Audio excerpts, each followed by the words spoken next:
Hello, today I'm in Kia Niro. In this video I'll show you how to activate cruise control.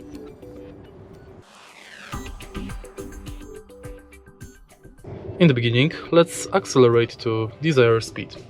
Now take a look at the right side of the steering wheel. Right here we've got the mode button. Simply press it to select cruise control.